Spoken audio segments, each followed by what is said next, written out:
right, we're about ready to start our program, but we're going to do the drawing for the vest first.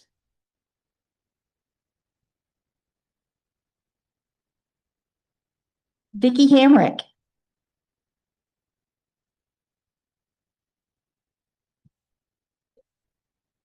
And there is one t-shirt in there. Please don't make it go back home. Somebody take it and give it a good home.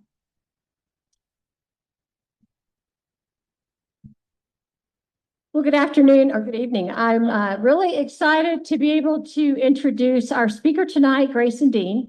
He is a class of 2023. He's here tonight as a Master Naturalist, but also representing the City of Frisco, where he is a strong leader in their Parks and Recs department, right? Parks and Recs. Okay, yeah. So he has a degree in forestry, so it's very common to see him out teaching tree walks to residents and visitors. He also is a Project WILD and Project WET Facilitator. So again, always out teaching the public, teaching a lot of kids. He also is a certified angler, so I'm supposing you're teaching fishing as well.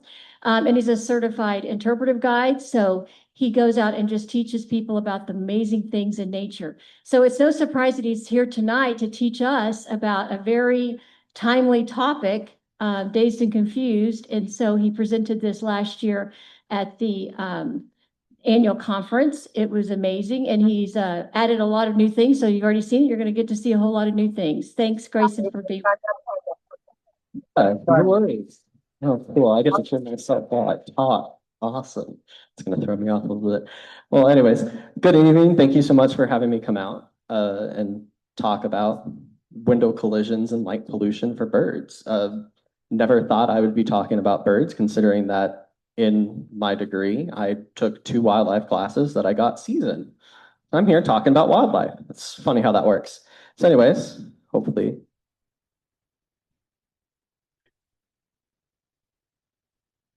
Hold on, the clicker's not working. The laser pointer on it works, look.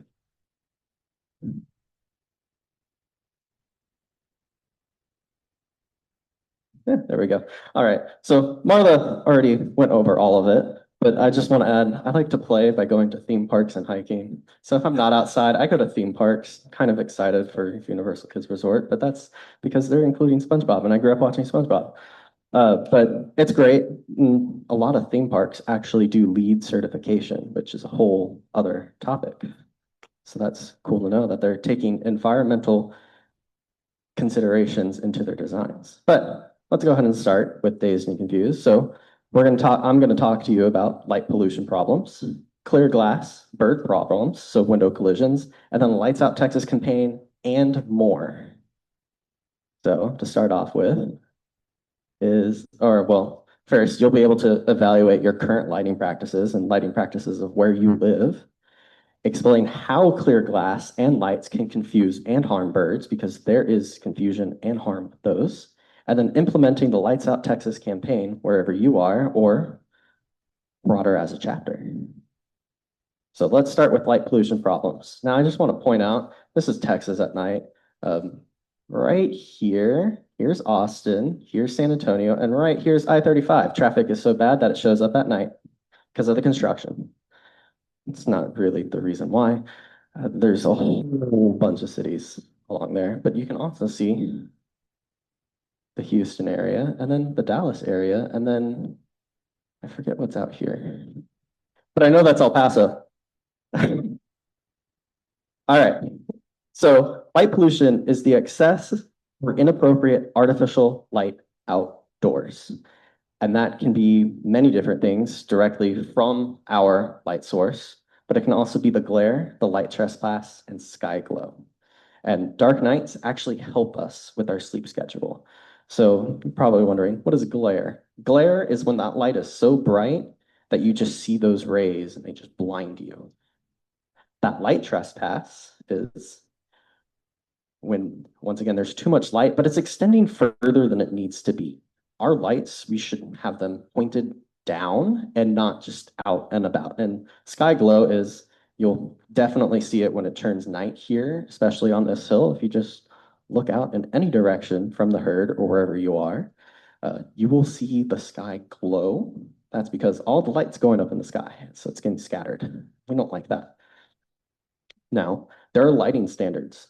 Most populated cities have these. Your smaller cities, they probably don't quite have them, but they'll vary from city to city. I can safely say that the city of Frisco, they are dark sky compliant with it, but that doesn't mean it always gets used. But we encourage those lighting structures to be pointed down and not go out. So your good practices are going to be you're shielding your lights to prevent them from just going everywhere and up. And going up is a big no-no. Your warmer colors. I'm still young, but I remember when I was a kid and I would go out at night, all of our street lights were those soft amber yellow. They're not like that anymore, especially when they're replacing those light bulbs. We're moving away from those. So that's another concern. And once again, when our body knows it's dark outside, that means we get to go to sleep. If we don't know when to go to sleep, we're going to be cranky. Or me, not remember any of your drives to work, and then be like, how did I get here? And then, but it's fine. That's fine. Your bad practices are, just your lights just going everywhere. Overuse of outdoor lights. You can have too much lights outside. It is a thing. And your lights are always on, inside and outside.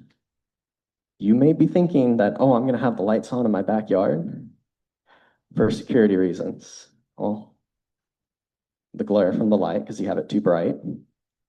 Obviously, you can't see whatever is behind that light. It's not safe. What is safe, even though you can get some false flags, is having a motion detector light because it detects motion. What's going to harm you most likely has motion to it. So if that goes off, okay, something's not right.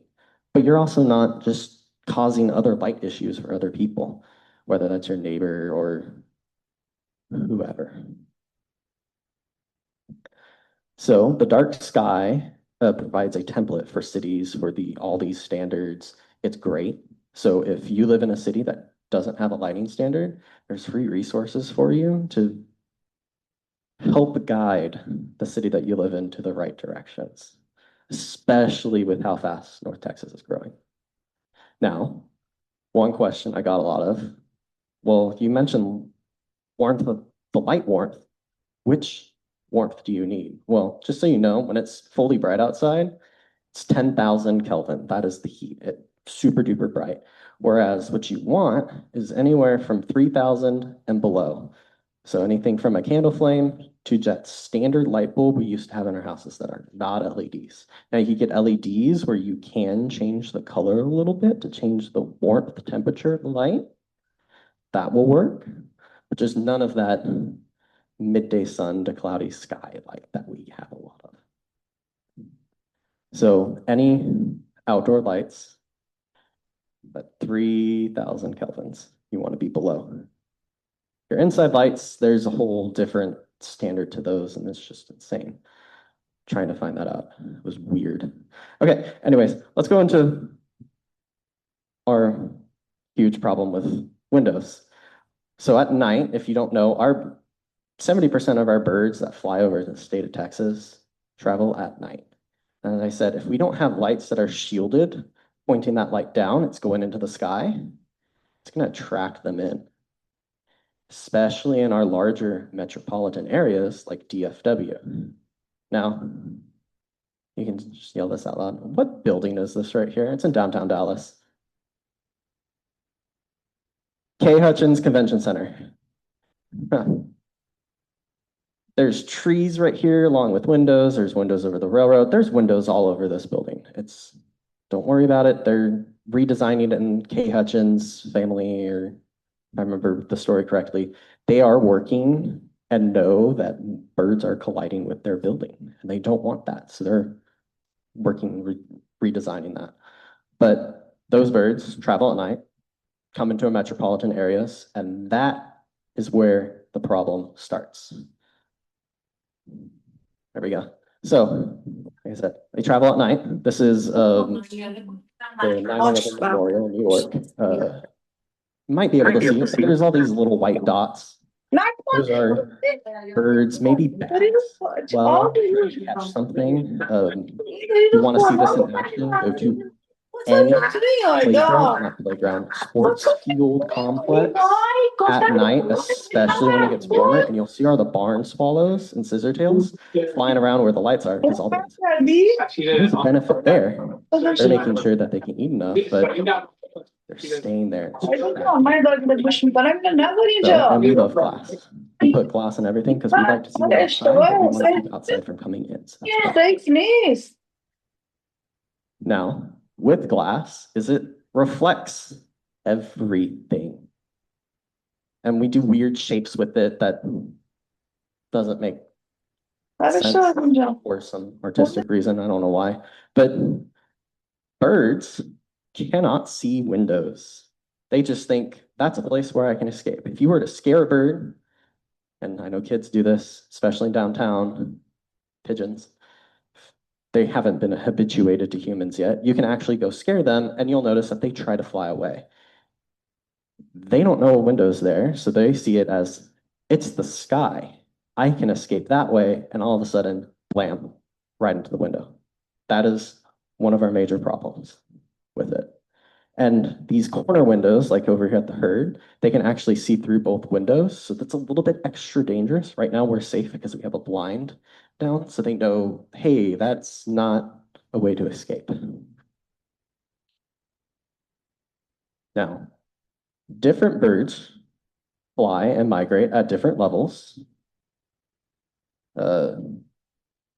Waterfowl are going to be your highest flying ones, and then so on and so forth down our songboats. They're closer to the ground than our waterfowl.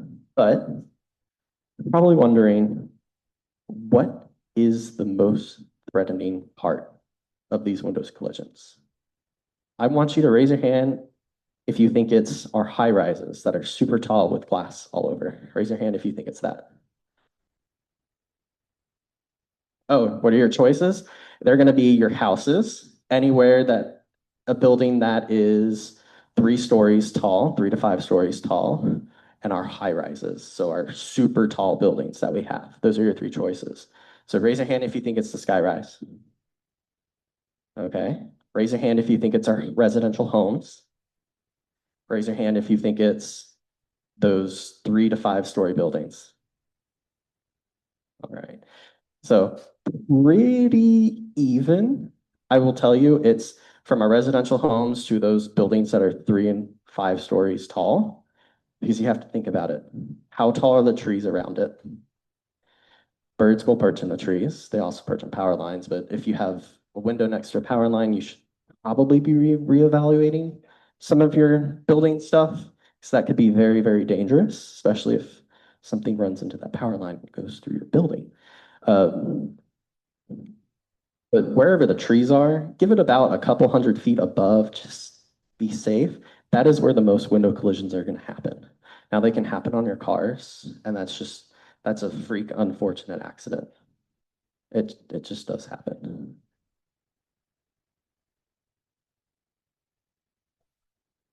Yes, so but there's a certain section of your high rise where if they're with the trees and slightly above, that's where they're going to collide. They're not going to collide with all the floors all the way up there, because there's no reason for the birds to be up there unless they're migrating.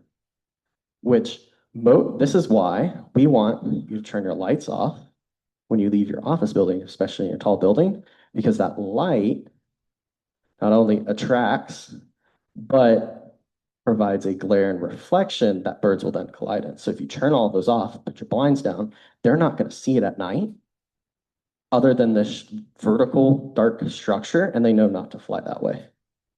They'll fly around it, and you don't have to worry about it that much. So this is City Hall here at Frisco.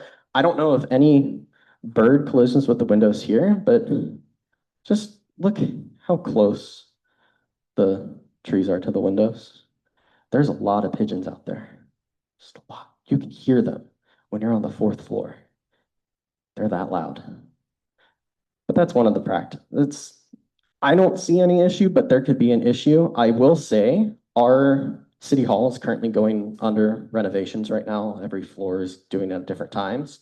Uh, I want to say they changed all the glass that's on the bottom floor to at least have some pattern on it. So that way things know that there's a window there because it happens. But I haven't seen a mass bird kill.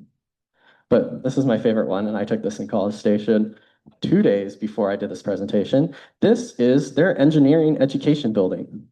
What do you notice about it? It's reflecting the sky. Now, what's not pictured is up here in the rafters, they often have birds just laying on them, and they can't retrieve them because they're inaccessible. What's a little bit more ironic about this is the campus recently passed a bird-friendly window collision rule after this building was made. And it's an engineering building, but not to harp on them. It's an absolutely gorgeous campus. And Skylar Nix right here, who is, I believe was an intern with TCA, might still be, I wish Mailing was here to correct me, but Skylar Nix runs the whole bird survey thing early in the morning. This is what this was on. We just went around campus and tried to find dead birds. We didn't find any that day, so yay. Because we were in the middle of migration season at that point, because it was in October. Now, we're gonna get just a teensy bit sad, because there was an incident that happened in Chicago. So this is McCormick Place, just if you don't know, it's right on the water, and there's glass all around it. We have some.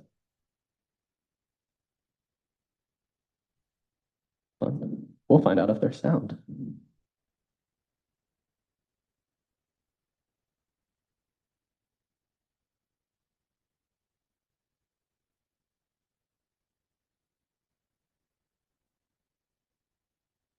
Well, there's no sound. I also thought I had subtitles. Yeah, 1,000 birds one night they found.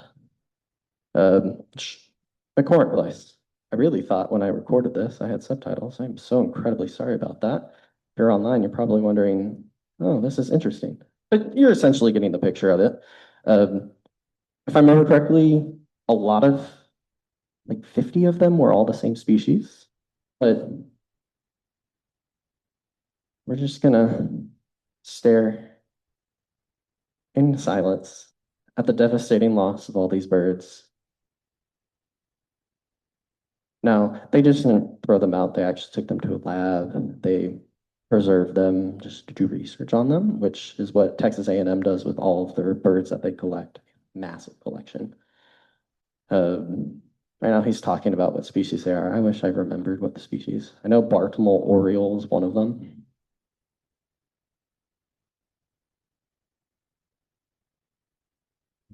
Really terrifying without sound.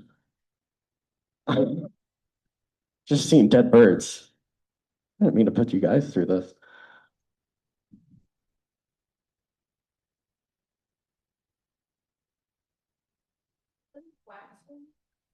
I believe some of them are. This was in 2023, by the way, if you didn't tell from the bag. I can't remember what year it was. But at some point, they're going to show you the building. And you'll go, oh, that kind of makes sense why all of that happened. There you go. There's the building, right on the water. Do you see all that glass and all those overhangs? Very, very tragic. They do have drapes. They don't often put the drapes out, and the lights stay on at night. Once again, this was in 2023.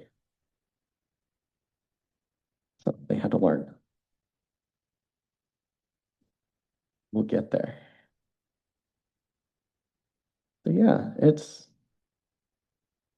kind of very, very tragic. One night, almost 1,000 individuals collided with the window. Massive collection. All right, I'm not gonna make you guys sit through that anymore. All right, so there are some things you can do to your windows that you already have. Any of you guys went past the entrance, the main entrance of the herd, or gone outside, you'll notice that they have these little strips on there. That's so birds don't collide into the window at the herd. So they're putting some things together here. Retrofitting is what we call it. You can also get these little film dots. If you're gonna do this, put them on the outside of your window. Birds don't see the inside of your window, or if they do, they're not gonna see it as well as on the outside, because the birds are colliding with the outside of the window, not the inside. Remember that. And they have to be spaced a certain space away, 2 inches by 4 inches. The reason for that is it's the wingspan of your songbirds. So that way they know. Now, if you do want to invest in a lot of money, then you don't have to constantly put new things up, put new dots out. You can find a glass manufacturer. It's expensive, just so you know, but they make bird-friendly glass. This is kind of hard to see on my background. And once again, 2 for 2 on this presentation of leaving my samples in the office. And I didn't want to drive back to Frisco, especially during rush hour traffic. So this is one of the samples that we have. It looks like grass, and I really love this one, but there's other ones where it's just the simple squares. They now make UV ones where humans don't see the patterns on it, but the birds will. So that's some cool things. So if you have a one spot in your house that a bird or two has collided with and you want to place the window and you have the money to do it, check into bird-friendly glass. They'll work with you. But now, one second. Now, I'm not going to have sound for this next one, but I'm just going to show you the video. Well, it's working. This one, we have closed captions on it. So you can actually read some stuff.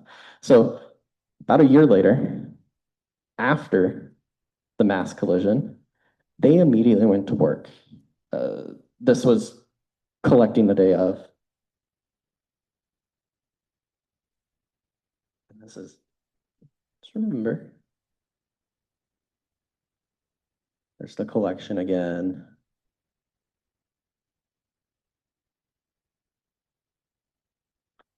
Super duper sad. It was by the lake, so they were flying south, if I remember correctly. But here you go. Not even a year later, they're retrofitting their windows with those bird-friendly films. And I hope they say it. I'm not going to spoil it, but they got crews out there applying it like crazy, all over the windows. Yes, that is a brand that you can do feather-friendly. You can also do 2x2 dot grids, just minimum 2x4. And it was a dramatic reduce. I hope they say the percentage. Close to 1,000. Oh yeah, 50. 50 collisions since they did the retrofit. It made a huge difference.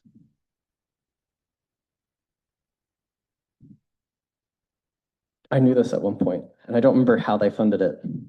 But yes, someone asked how did they fund it? I believe they got different grants, and I believe the building is privately owned, and they also had money. I don't remember how much it costed, but it was expensive. Retrofitting your windows is expensive, and if you could start off right, yes, that's a little bit more expensive, but you're not having to go and constantly maintain that. Now, that's good news. And the clicker's not going to work. There we go. All right. So let's talk about lights out Texas and more. So this screenshot is actually a bird cast, and it kind of gives you a heat map of when the peak migration is going to happen. It's actually really cool. You can sign up to get alerts for peak migration. So whenever a certain number of birds are going to fly over your area, you'll get an email notification. It will give you reminders to do things like turn off your lights. Now, lights out Texas, nearly 2 billion birds migrate through Texas. Each year, nighttime lights disorient those birds, attract them into our areas, which leave them vulnerable, as I said before, and that's when you get window collisions. But it can still happen at night, especially when the sun's starting to rise. And it's all about turning off your non-essential lights from 11 p.m. to 6 a.m. from March to June and August and November. And doing that, you can greatly reduce the number of those disoriented birds. Now, I did mention birdcast. It started in the early 2000s and was updated recently as 2010, as recent as you can get. They wanted to maintain a website for education on bird migrations, predict and monitor those bird migrations, collect and disseminate volunteer bird sightings. So people actually, during the migration times, go outside and listen to the birds that are flying over and they report it. So that way we know what's flying through. Kind of cool. And it's to raise public awareness about migration. Now, what happens every year at the end of October? Just say it out loud. Halloween, we go trick-or-treating. Ooh, I heard one gasp out here in the back, and I love that connection. So how we signal to trick-or-treaters that, hey, you can come to our door and get candy from us is we turn on our porch light. Oftentimes, that is contributing to the sky glow, which are attracting those birds. Was this the 2023 numbers? This was 2024. In 2024, on Halloween night, oh, it's cut off. Cool. We had you have to take my word for this. We had estimated 4 million birds fly over Collin County, Halloween night. And we go trick-or-treating. So my challenge to you is if you have little ones or you live in a community with little ones, instead of using porch lights to indicate, hey, you can come to us for candy, do a jack-o'-lantern. It's what we did in the past. That candle glow, one, it's not going to go into the sky because it's not bright enough. And it's also that warm color and it's covered. That's great. And once it goes out, then you don't have to worry about someone coming to your door and say trick or treat, and you're already done and you just forgot to turn your porch light off. So that is one thing you can do. The other thing, this is more so of a city initiative, but you guys, as well as other Master Naturalist groups, can actually coerce, that is the nicest word I can say, the city that you live in to do the bird city designation. So it is in partnership with Audubon, Texas, and Texas Parks and Wildlife. The great thing about that is the cities that apply don't have to pay to apply because Texas Parks and Wildlife will cover the application fee for you. You just got to do everything between it. It is community-focused certification that started in 2018. The very first one, if I remember correctly, was Galveston. Oh, that's right. It was one of the coastal cities where the Lights Out Texas campaign came from. And there's certain criteria that you have to meet. It addresses things like habitat loss, threats to the birds, which include feral cat populations, and other human impacts.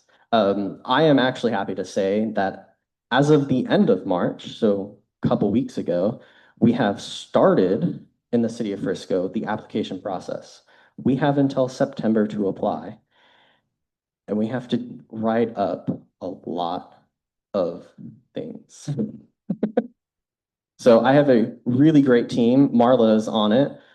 Is someone else in here? No, Marla's on it, I know for sure. We have our animal services team on there because they cover the animal ordinances, and we're going to try to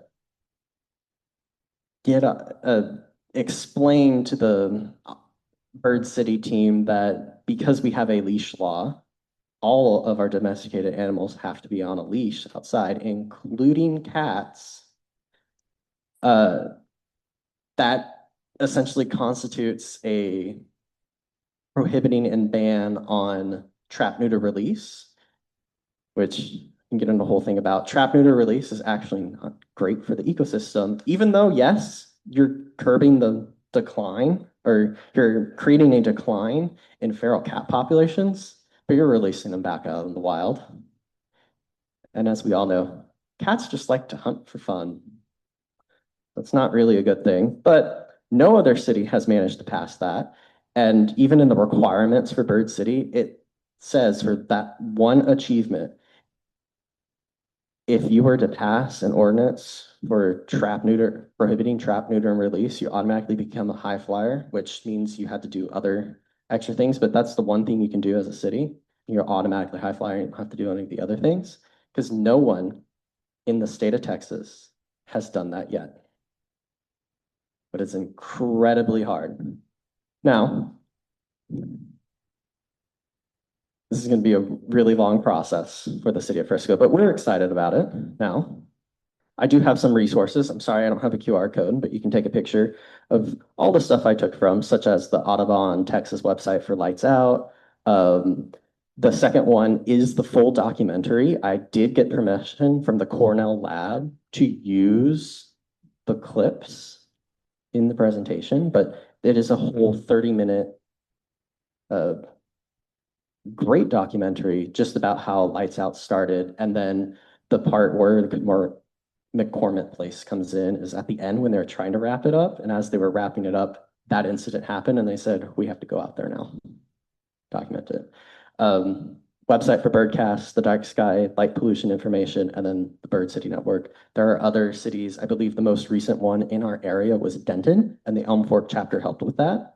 So we're hoping we can get City of Frisco. Now, I have time for questions, so whoever has the microphone.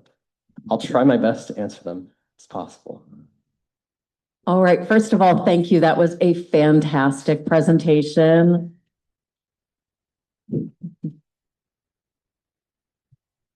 And I hope many more bird lives are saved. My question is, why 11 p.m.? It sounds like a compromise number to me. Why is it not sundown? Ooh. I'm going to make the best assumption answer to that. I want to say it's because the sun is fully down, because when sundown happens, there's still light out up until a certain point. And it's going to be slightly different times further on you go. This is where everyone's usually done with all their activities at night. I know there are some night people out there. But that is usually the peak darkness when they're starting to migrate.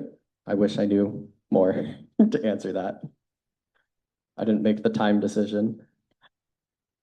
Hi, Grayson. Earlier on in your presentation, someone had a question for you. Okay. Are the estimated annual mortality rates for the state of Texas or the US as a whole? Is that earlier on? Earlier on, you had the mortality rates.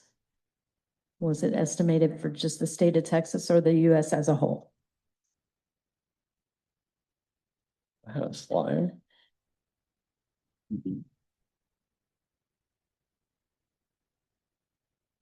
Ah. Okay.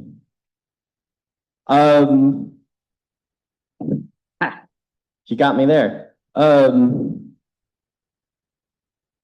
That it is not a Texas skyline. That is correct. So it's probably not the state of Texas. My best get is it's going to be the states and or worldwide. I would say states. Just get a little bit more for our cause, but yeah. You're welcome. Okay. Get some pictures. All right, Grayson, try this one. How about do the yellow bug lights? Are those better or should we just completely turn them off? Those are what I'm trying to move people towards. Those are actually better. Once you get into your colder colors, which are going to be your blues and your whites, that's actually what is attracting the birds. Especially if you highlight something with those lights that reflects, you're going to get a lot of that. But those yellow lights are actually fine because they are closer to that warmth that you want, that under 3,000.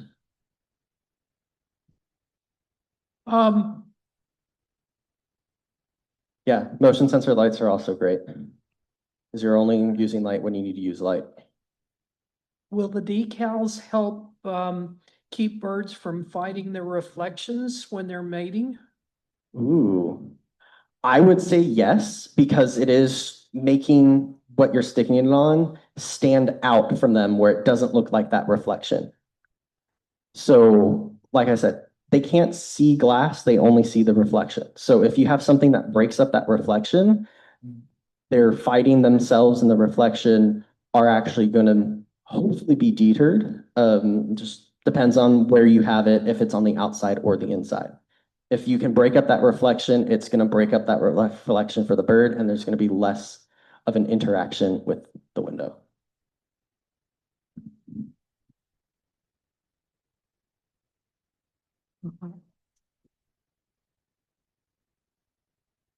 Thank you. I was wondering if this is an international movement because the birds migrate between, at least in the Americas, Canada, the US, Mexico, and some of them go to South America. So is it an international movement, the Lights Out movement? Yes, it is. I do know in some of the resources, it is in different languages for different countries. I don't know exactly what countries participate, but I do know Bird City is international. So a lot more countries participate in the Bird City, which the Bird City addresses things like light pollution and the Lights Out campaign. So yes, it is international. Howdy, is there a financial benefit to going bird friendly? Oh, no, where are you coming from that, Mary? There is a cost prediction. Let's see. Let's put something together. I mean, yes, if you're doing motion sensors, you're not paying for that electricity unless it's really active. So you don't have something going on overnight. So you are saving some money on electricity there. Bigger for corporations that bird-friendly glass, you might have one really heavy bird or fast enough bird where if it hits that window in the wrong spot, or you want to say the right spot, it can shatter that window, especially if it's a real thin pane glass window and that bird collides into it. It can shatter the window. So if you're preventing bird collisions as a corporation, yes, you don't have to replace your windows as often. Now, I'm not saying that happens every time a bird hits a window, but it can happen. So it depends on what standpoint. If you like to save energy and save money on your energy bill, yes. What motivated Frisco to do the application? So we have in the City of Frisco a Natural Resources Advisory Board, and this year on their work plan, they have put in to achieve the birds or pursue and achieve the Bird City USA certification designation for our city. But what motivated them to do that? Put that in the strategic plan. We have a lot of great people on our board that are real passionate about it. One of them is in our current trainee class. Sorry to throw your name out there, Kathleen. But she's on the board and she is working on a lot of habitat restoration and advocating for our wildlife. And this is one of the ways we can advocate for our wildlife in the city of Frisco.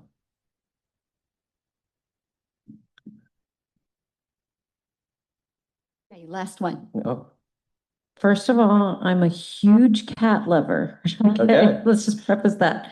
But I'm definitely for getting cats off the streets. And when they deal with the feral cat population and they, fix them and then they release them, if they're not allowed to release them, what is the option that the city is recommending? Because I love this idea, but I would like to know a little bit about the logistics for that. What are they going to do with those cats? really, really good question. I don't want to speak on behalf of what Animal Services does because I don't fully know what they do, but I do know that if we do trap them, we do not euthanize them.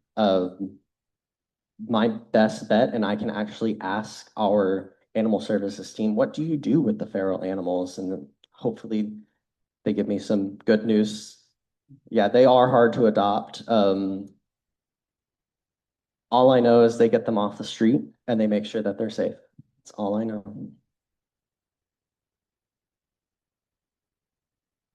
Oh, I do like that. Someone made the comment of there are barn cat projects. So the feral cats taken from the cities go out to the farm to help reduce rodent populations and hopefully only rodent populations. Thank you so much for that. Thank you, Grayson. That was a great presentation.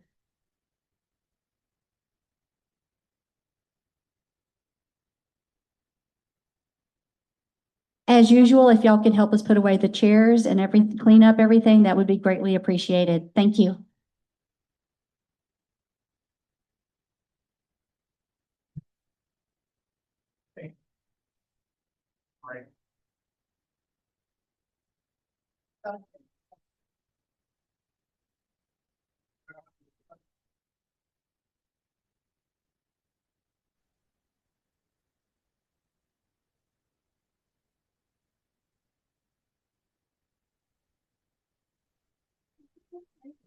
That's strange.